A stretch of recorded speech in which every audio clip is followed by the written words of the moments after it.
Baik, Assalamualaikum warahmatullahi wabarakatuh. Pertama-tama saya ucapkan terima kasih kepada dosen pembimbing Pak Ipan, kepada Bapak Ipan Eskom.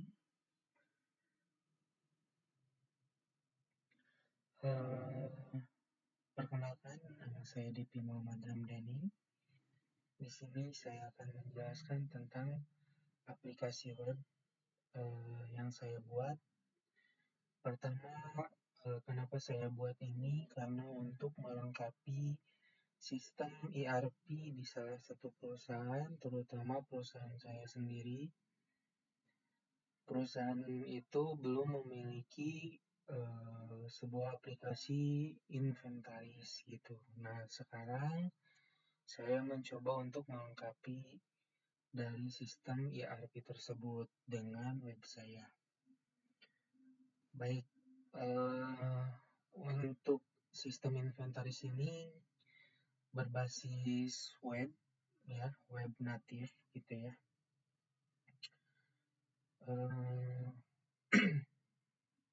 Sistemnya memiliki dua role antara admin dan karyawan gitu. Jadi admin bisa mengakses semuanya dalam halaman admin, dan karyawan juga bisa mengajukan peminjaman atau laporan dan lain-lain di halaman karyawan. Baik, di sini saya akan menjelaskan sedikit mengenai demo dari website saya. Yang pertama, di sini user untuk admin itu saya terutama pakai login session hash gitu ya. Pakai hash. Kenapa pakai hash by Crypt? Yang pertama biar lebih aman serta khusus untuk admin itu sendiri. Jadi tidak ada sistem registrasi untuk admin gitu. Jadi kita buat langsung di database, kita buatin hashnya. Kita buat hashnya di mana? Di Buycrypt di sini. Nah, ini kita masukkan mau passwordnya apa, langsung kita generate gitu ya di Buycrypt.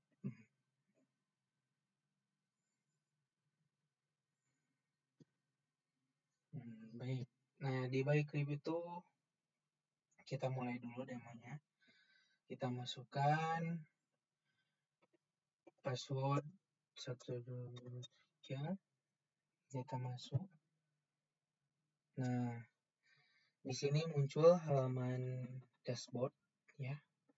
Di halaman dashboard ini akan menunjukkan total barang, total user, terus pendingan, terus barang dikembalikan atau belum gitu, serta ada aktivitas peminjaman terbaru. Nah, ini saya coba memakai data dummy, memakai akun user itu mengajukan peminjaman laptop pada tanggal 4 bulan 2 2026. Nah, ini belum di ACC sama saya sebagai admin, maka akan muncul status pending gitu ya. Untuk stok, nah ini stok masih aman, belum beres juga. Nah, dikarenakan kantor kami banyak cabang-cabang, di sini kita inputin nama cabang, alamat cabang mana aja, kayak gini. Nama cabang Pekanbaru.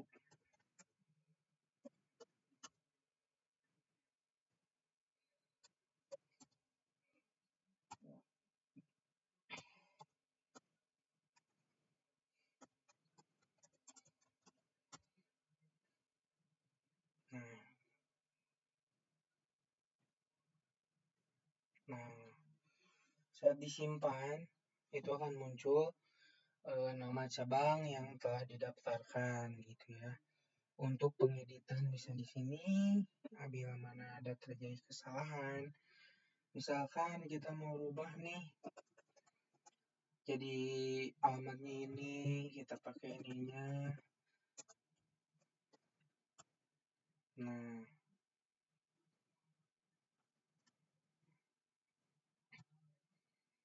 tuh untuk sistem editnya juga sudah jalan. Nah, misalkan saya mau menghapus data ini, itu akan muncul notif hapus data. Dan di sini ada penegasan dalam notif. Apakah Anda yakin ingin menghapus si nama cabang ini? Data yang dihapus tidak bisa dikembalikan. Tuh, hapus. Karena di halaman cabang ini nama cabang yang telah dihapus itu langsung tidak ada. Nah, selanjutnya ini kita maju ke divisi. Nah, karena divisi kita juga banyak sebenarnya, kita ambil beberapa saja. Ada dari finance, HRD, IT support gitu ya. Nah, misalkan kita mau nambah nih logistik.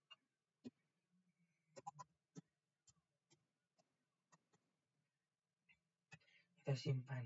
Nah, bakal nambah divisi baru yaitu divisi logistik. Nah, kalau kita mau ngedit juga sama, misalkan ini pajak misalkan ya. Nah,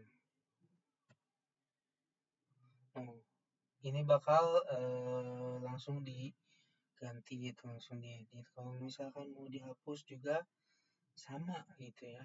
Ini ada notif dulu hapus divisi ARD secara permanen gitu kan. Nah, nanti tinggal diklik dihapus.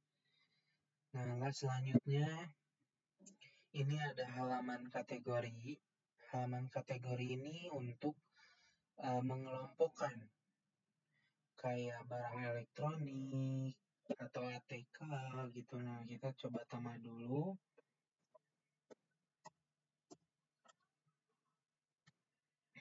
Nah, ini akan muncul nama kategori kayak ATK dan apapun di sini akan muncul. Untuk sistem editnya juga ini sudah bisa, misalkan ATK kantor. Tuh, pasti update itu langsung ke berhasil diupdate atau diedit.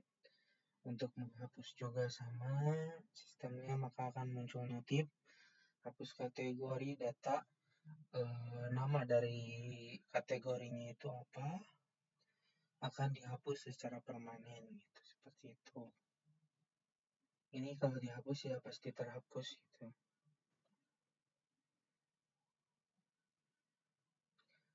Gagal kategori sedang digunakan oleh barang. Oh, nah kalau misalkan elektronik ini berarti ini sedang digunakan. Tapi kalau misalkan ya ATK kantor. Nah, kalau dihapus, kalau misalkan belum dipakai si nama kategorinya, itu nggak akan bisa dihapus gitu. Tapi kalau si nama kategori ini dipakai di data barang yang sedang digunakan, maka itu tidak akan bisa dihapus gitu. Jadi terjamin bila mana kalau misalkan ada kesalahan dari penginputannya gitu, atau misalkan mau menghapus salah satu kategori di sini, ternyata si kategori itu masih dipakai di penginputan barang gitu. Baik, di halaman daftar supplier nih. Nah, biasanya di kita tuh ada supplier mana aja yang kerjasama atau menyuplai barangnya, atau kita juga melebur barang-barang yang sudah dikeluarkan. Itu kita catat di sini nama suppliernya apa. Contoh misalkan nama supplier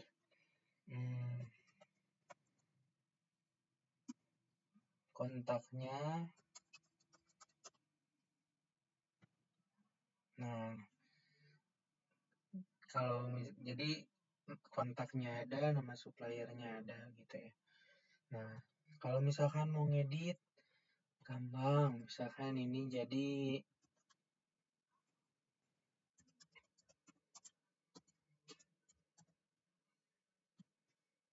nah, kalau misalkan diedit itu udah pasti muncul updatean terbarunya seperti itu. Jadi ini untuk menyimpan nama-nama supplier atau nama-nama kontak dari barang-barang yang datang ke kita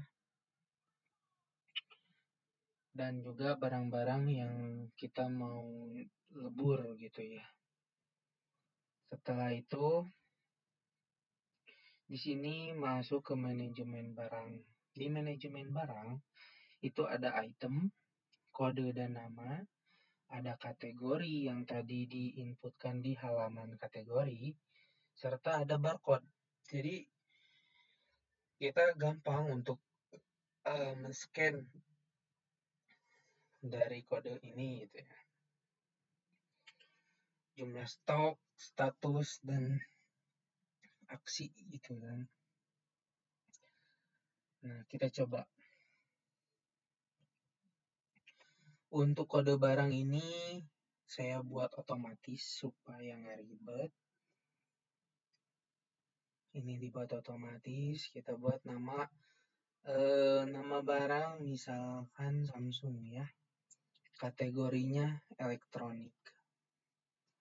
Suppliernya misalkan Pak Asep, ini ya suppliernya. Lokasinya di Pekanbaru gitu kan. Nah, stok awal misalkan stok awal dari HP Samsung ini tuh ada 10. Nah, yang masuknya misalkan hari ini masuk 5 piece misalkan ya. Harga per satuan ini ya.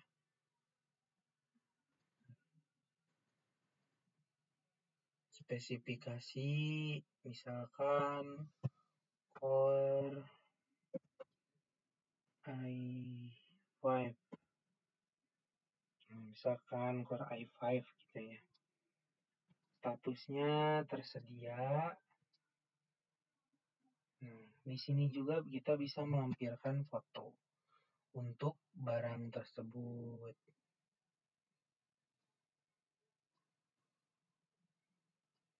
Kita cari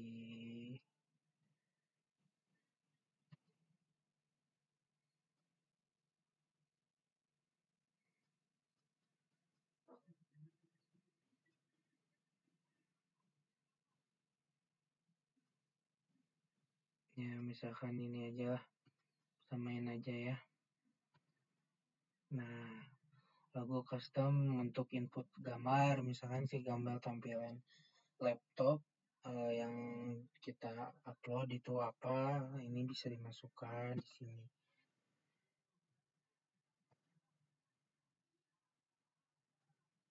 Nah,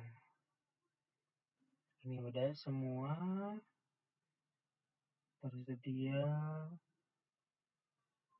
Nah, akan mengupdate, langsung muncul data kode barang dan nama barangnya Samsung, kategorinya elektronik, barcode-nya juga akan muncul. Stoknya 10. Nah, statusnya tersedia, aksinya ini ada edit. Nah, yang ini misalkan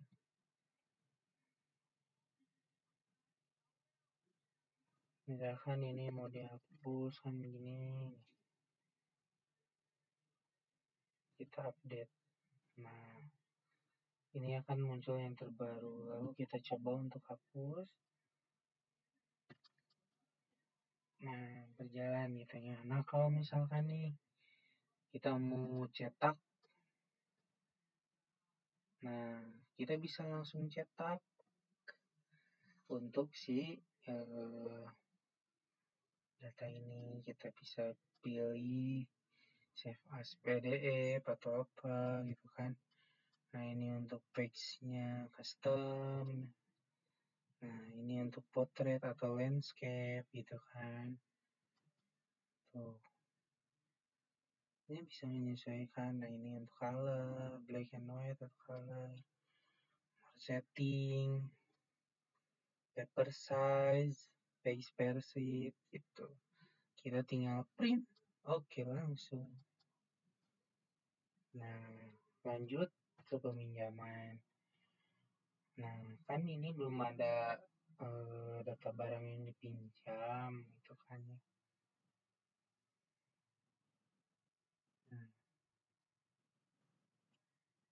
Nah ini untuk mengecek pesan dari karyawan. Ini apa aja tuh, ada isi pesan ini kita hapus misalkan nih.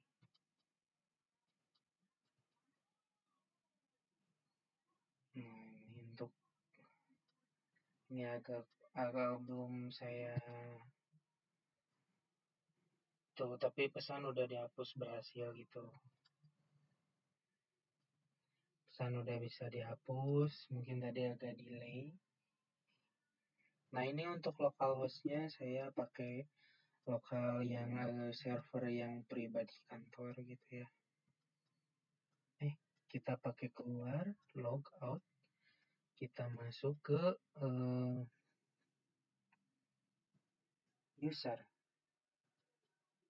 Kita buat ini aja. Dan misalnya saya udah buat gitu ya, tapi kalau misalkan belum, kita daftar dulu nih sebagai user. Nah di sini misalkan Budi Setiawan ya, atau Ujang.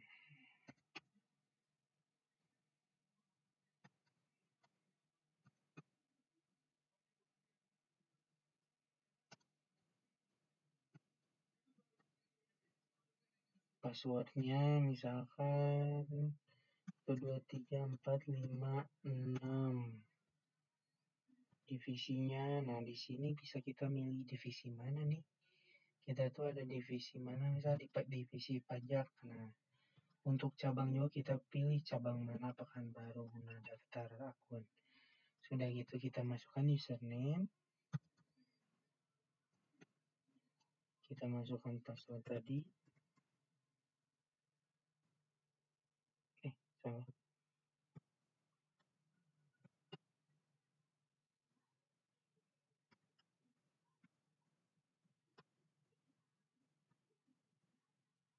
Nah di sini bakal muncul tampilan halaman dashboard user gitu ya, dengan nama Ujang Leguk. Di sini juga ada profil saya. Di sini teh ada halaman keluar kembali ke login gitu ya.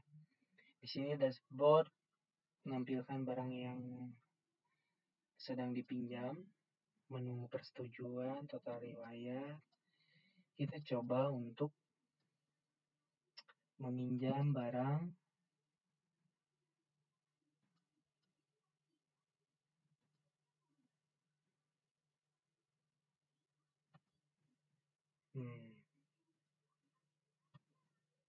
elektronik.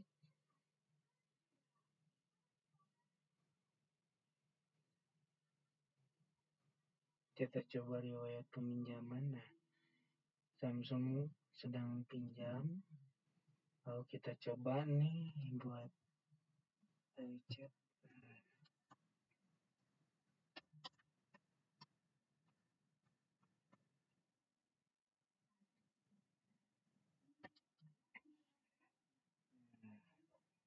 Nah ini untuk pesan untuk ke admin gitu ya.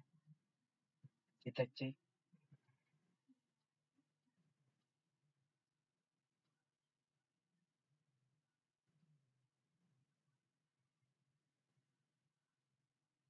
Nah ini kita udah melakukan status peminjaman. Kita cek. Nah, untuk peminjaman barang akan muncul tampilan seperti ini. Samsung Core i5, posisi lokasinya di Pekanbaru, namanya Ujang Lekuk atau Ujang, jumlahnya 2 unit, tanggal pengajuan 4 tanggal 2 2026, statusnya pending. Ini kita bisa reject atau approve. Kalau misalkan approve, kita approve, setuju permintaan ini. Nah, ini sedang dipinjamkan gitu, kita mengambil barang. Kalau misalkan udah return, udah dikembalikan. Nah, selesai barang sudah dikembalikan gitu ya statusnya. Kita cek lagi pesan dari Ujang Leguk, tolong ACC admin. Seperti itu.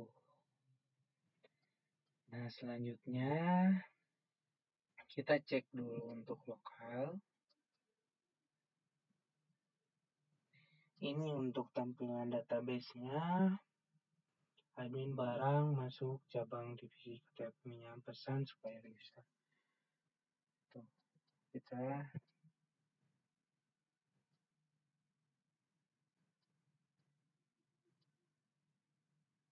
kita cek relasinya.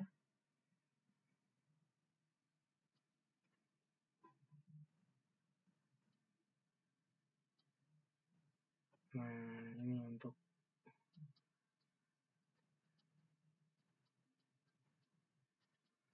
relasinya dari tabel user masuk ke halaman dashboard user yang mengambil barang dari mengambil stok dari data admin gitu. Nah, seperti ini. Nah, sekarang kalau misalkan tadi yang hash tadi di mana? Nah, kalau yang hash itu di sini ya. Kita coba edit. Nah, si ini tuh harusnya kan masih kosong. Ini kita buat ininya di sini.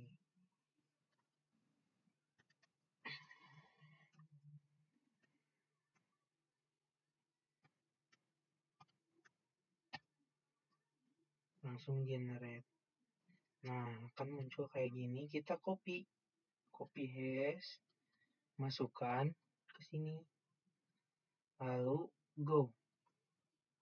Maka akan nama user dengan password yang hash ini gitu. Seperti itu untuk login admin. Nah, oke, di sini ada shortcode. Tadi sebelumnya untuk hosting itu ada kendala. Kendalanya di mana? Karena kita beda versi ternyata si PHP-MyAdmin-nya.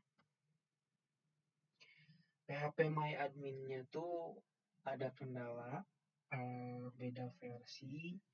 Jadi ada 2 cara menurut searching yang saya searching gitu ya.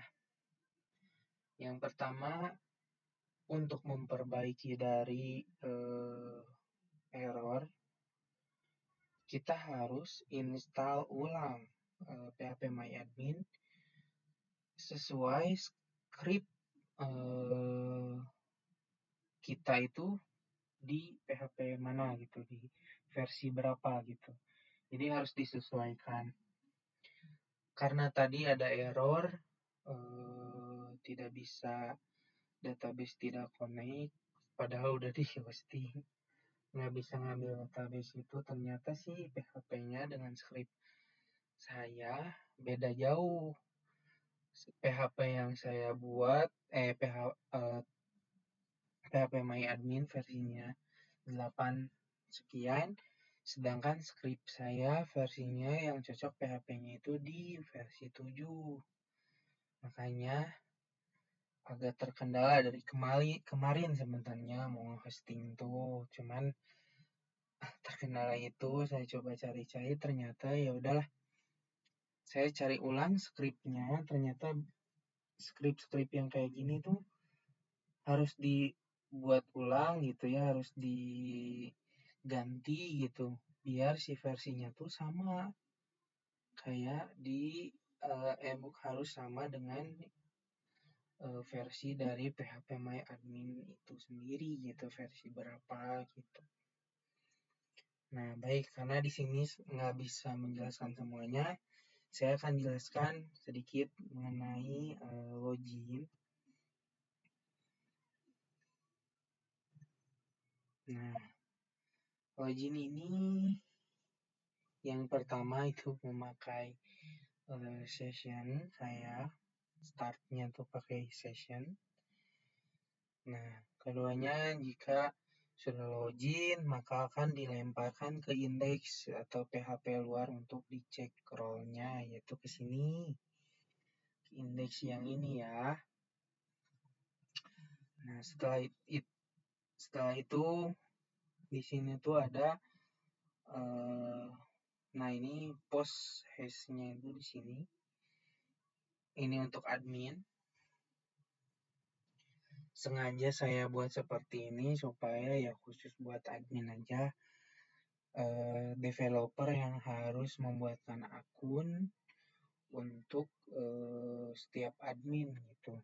Jadi admin yang mau jadi admin itu nggak bisa sembarangan buat password atau registrasi, ditakutkannya menjaga keamanan, takutnya ada dari luar tiba-tiba registrasi bisa mengakses halaman dari admin gitu ya, itu lebih berbahaya gitu. Yang kedua, ini untuk proses login admin from username, execute username. Ini saya juga lihat-lihat di salah satu YouTube di web Unpas, dan juga saya baca-baca dari materi-materi yang Bapak Ipan kasih mengenai session seperti apa, cara penggunaan session itu apa aja, cara mengkombinasikannya itu berarti harus kayak gimana gitu. Saya juga searching dari luar, muncullah imajinasi saya untuk membuat proses login memakai hash gitu kan. Nah, ini untuk session, semua password verify, password admin, password session gitu ya. Ini untuk tampilan juga memakai Bootstrap tentunya. Ada pakai library nih, Bootstrap, library, style, dan lain-lain. Nah, ini untuk user password biasa, tapi semua memakai session from user where username. Kalau misalkan di database ini harus diperhatikan nih, jangan sampai kita tuh salah dari sintaks ini gitu.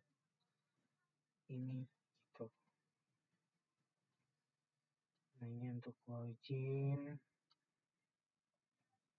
ini untuk tampilan dari background login, body. Nah, ini untuk body ini dari Bootstrap sih, kebanyakan dari Bootstrap. Terus untuk stylenya dari library iOS, nah, saya cantumkan di sini di bawah ya, di doc.html, langsung kita masukkan link-link referralnya di sini. Nah, ini untuk logoutnya pakai session status, aktif atau tidak gitu, PHP session noun. Nah, ini untuk get session as cookies, pakai pep domain scroll html session. Jadi untuk menghapus cookie dari session. Ini untuk registrasi. Nah, registrasi ini kita pakai required dir .2 karena mengambil dari luar dari halaman folder gitu, folder lain gitu kan. Jadi harus memakai .2 ini gitu. Dir .2/config dari sini ya, yang diambil config database gitu. Nah, semua ini pakai ini session, status PHP session. Ini inventaris kantor, DB usernya pakai root. Ini nama dari database-nya inventaris kantor.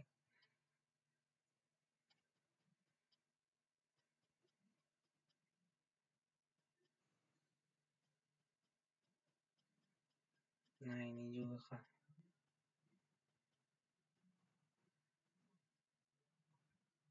Semua ininya pakai session gitu ya.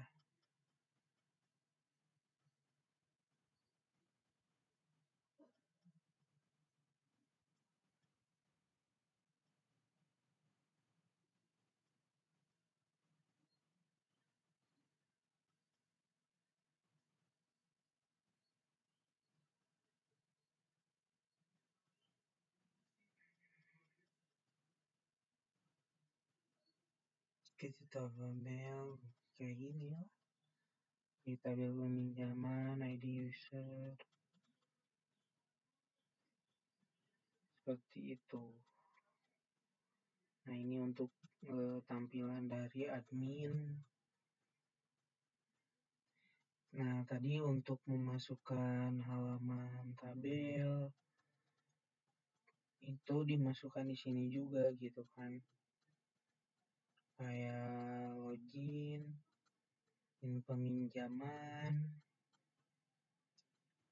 untuk stok, ini tampilan dashboard lah. Tampilan dashboard dari admin barusan, aktivitas peminjaman gitu kan. Card static, data summary dashboard gitu. Ini ada di index. Nah, selebihnya mah saya pakai ini untuk include-nya footer. Nah, ini link-link dari Bootstrap semua sih, rata-rata Bootstrap.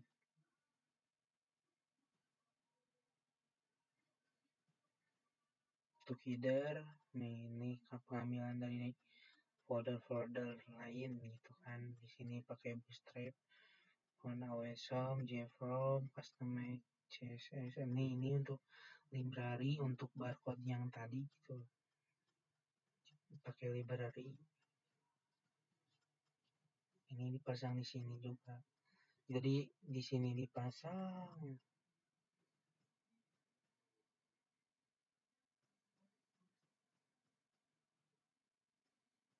Nah, ini juga dibuat di sini barcode, scan barcode. Ini untuk tampilan dari include dari login itu pakai session, footer sama header, dan di sini juga ada sidebar untuk menambahkan apa ya, kayak bumbu-bumbu gitu ya, style-style dalam pembuatan library itu di sini juga.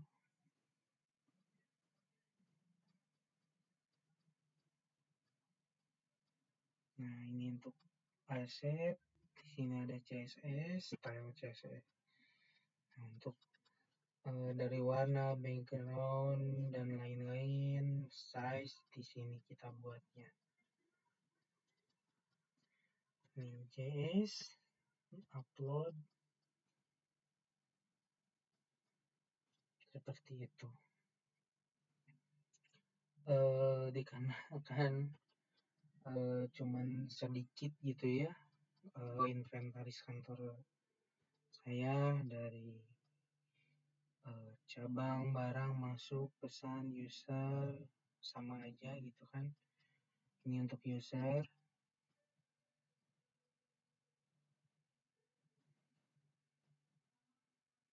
Ini untuk user.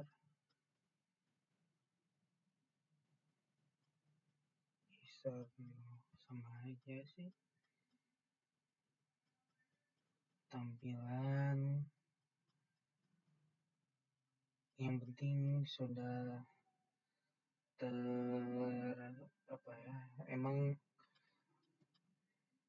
kayak biasa aja gitu ya, kayak untuk klik baru nge-shoot itu dari library ya, flip tuh yang ini sih tuh, ini pakai flip pakai ya apa ini pakai library juga di sini seperti ini.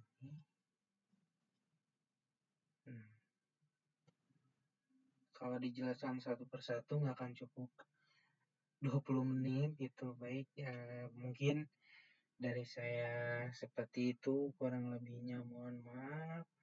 Saya ucapkan terima kasih kepada Bapak Ipan, Eskom, Mkom. Semoga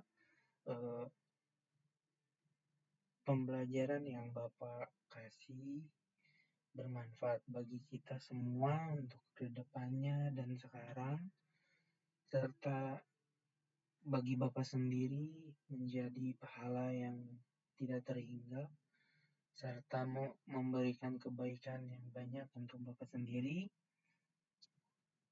Terima kasih sudah mengajar 1 semester ini. Sampai saya bisa membuat seperti ini. Terima kasih yang Bapak sudah sabar untuk membimbing saya. Sabar dalam keluh kesah saya dalam membuatnya. Jujur saya nol dalam coding, tapi saya bisa suka dalam mengcoding karena kesabaran dari Bapak juga yang mau sabar untuk nge-push saya untuk selalu menanyakan progres saya.